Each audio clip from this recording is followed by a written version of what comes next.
अस्सलाम वालेकुम स्टूडेंट्स, आज जो है हम एक्सरसाइज 5.1 का क्वेश्चन नंबर 3 का जो है वो थर्ड पार्ट करेंगे, जिसमें क्वेश्चन क्या है आपके पास कि shade the solution region for the following linear inequality in x y plane. हमने एक्स वाई प्लेन में जो है वो सॉल्यूशन रीजन को ड्रा करना है और फिर से शेड करना है। तो बेटे यहाँ पे मैंने इसको सॉल्व किया है। हमारे पास जो इनइक्वालिटी दी हुई है वो ये है।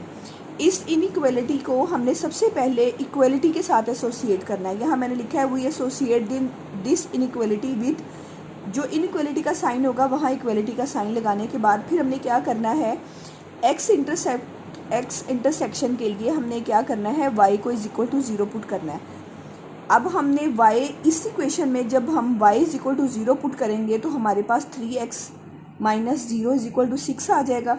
और हम जब 3 को दूसरी साइड पे लेके जाएंगे तो x का आंसर हमारे पास क्या आ जाएगा, 2। यहाँ से हमें एक पॉइंट मिलेगा जिसका जो है x का आंसर क्या आया है 2 और y जो है वो आपका क्या आया है 0। आपको पता है कि बेटे जब भी हम किसी पॉइंट को रिप्रेजेंट करते हैं तो पहले हम उसका x पॉइंट लिखते हैं और फिर हम उसका y वाला आंसर लिखते हैं। तो इस तरह 2 और 0 हमारे पास एक पॉइंट आ गया। इसी तरीके से फिर हमने for y intercept put x is equal to 0 we get. इसी इक्वेशन में बेटे हम क्या करेंगे, x को 0 पुट करेंगे तो इसको सॉल्व करने से y का जो आंसर है वो हमारे पास क्या आ गया -3। तो फिर हमें जो पॉइंट मिला उसमें x की वैल्यू क्या है 0 और y की वैल्यू क्या है 3। हमने हमेशा जो है वो x की वैल्यू को पहले लिखते हैं। जब हमारे पास ये 2 पॉइंट्स आ जाएंगे तो फिर हमने एक टेस्टिंग पॉइंट लेना है। टेस्टिंग पॉइंट के लिए हमने क्या करना है, हम एक पॉइंट लेंगे जिसमें x की वैल्यू भी 0 होती है और y की वैल्यू भी क्या होती है, 0 होती है। हम इस इनइक्वालिटी में इन दोनों वैल्यूज़ को पुट करेंगे और फिर देखेंगे क्या ये इनइक्वालिटी जो है वो ट्रू होती है या फॉल्स। अब देखें ये भी आ गया 0, ये भी आ गया 0 और यहाँ पे क्या आ गया 6 और 0 is greater and equal to 6। तो क्या बताएं कि ये इनइक्वालिटी आपको सही लग रही है? क्या 0 जो है वो 6 से बड़ा है? ऑटोमेटिकली ये नहीं है, तो यहाँ पे आप क्या कर दोगे, फॉल्स लिख दोगे कि ये इनइक्वालिटी क्या है, फॉल्स है। तो जब हम इस रीजन को अब यहाँ पे ड्रॉ करेंगे इस इनइक्वालिटी को देखते हुए, तो यहाँ पे आपने सबसे पहले जो है वो y एक्सिस ड्रा किया, ये -y, और इसी तरीके से यहाँ पे क्या हम ड्रा करेंगे, x एक्सिस ड्रा करेंगे। यहाँ पे आ गया -x। अब यहाँ पे आपके पास क्या होता है बेटे 0।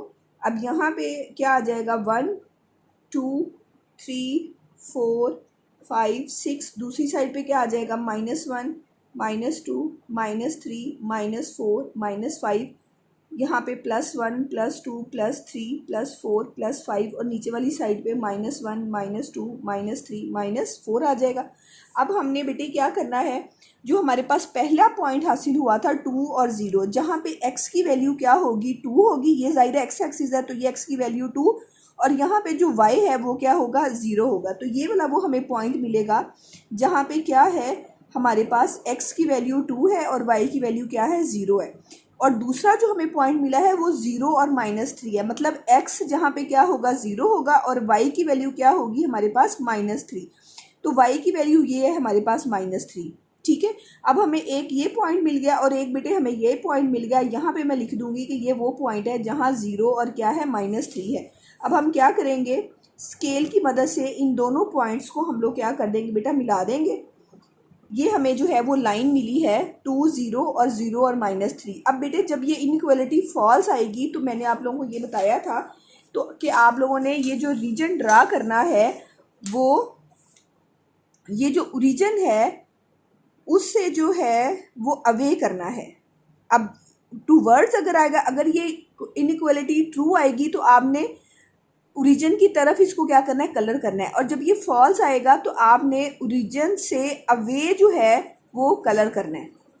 तो ओरिजिन से अवे लाइन की दूसरी साइड बनती है और टूवर्ड्स ओरिजिन जो है वो लाइन की ये वाली साइड बनती है। जब आपकी ये इनइक्वालिटी ट्रू आएगी तो आपने इस लाइन को टूवर्ड्स ओरिजिन शेड कर देना है और जब आपकी ये इनइक्वालिटी फॉल्स आएगी तो आपने इस लाइन को अवे फ्रॉम रीजन जो है वो ड्रा कर देना है। ठीक है। तो आपने यहाँ पे जो है इस एरिया को किसी भी कलर से, पेंसिल से, मार्कर से क्या कर दे, शेड कर देंगे तो ये आपका वो शेडिड एरिया आ जाएगा जो कि क्या कर रहा है, इस क्वेश्चन की रिक्वायरमेंट है। ठीक है बेटे, ये मुझे उम्मीद है कि आपको अच्छे तरीके से जो है वो समझ आ गई होगी।